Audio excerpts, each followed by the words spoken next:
Hi hi. අද easy විදියට අඹ ජෑම් එකක් හදන්න යන්නේ.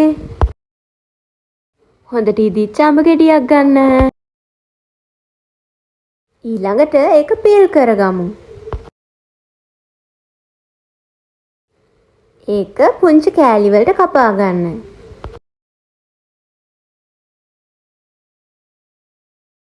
දැන් කපාගත්තු අඹ කෑලි වල බර කියාගමු. මගේ අඹ කෑලි වල බර ග්‍රෑම් 300යි.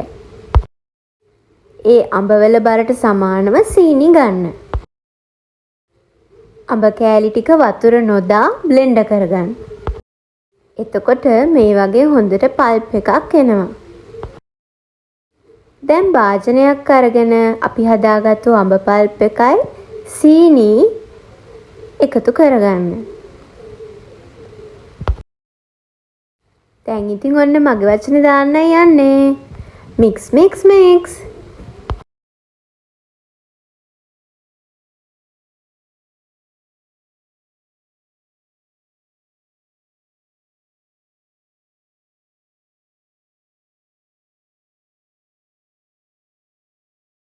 හොඳට මික්ස් කරගත්තට පස්සේ අපි මේක අඩු කින්දරේ ලිපේ තියන්න ඕනේ.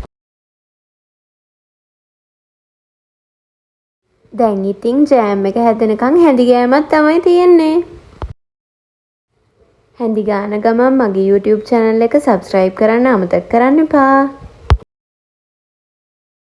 දැන් ටික ටික උකු වේගෙන එන්නේ. හරියටම පදම එනකොට පුදුම සුවඳක් තියෙන්නේ.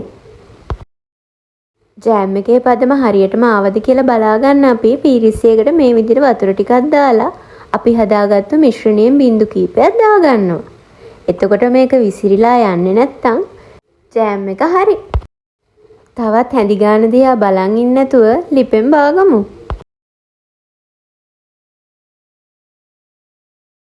රස්නෙම්ම වීදුරු බෝල් එකකට හරි බෝතලයකට හරි දාගන්න. දැන් ඉතින් රස බලන්න තමයි තියෙන්නේ. ජෑම් එක ක්‍රීම් කැකර් කියන්නේ වෙනම ටේස්ට් එකක්. try කරලා බලන්න. එහෙනම් අදට වැඩේ ඉවරයි. see you bye. තවත් ලේසි රෙසිපි එක එකතු වෙන්න subscribe කරලා තියාගන්න.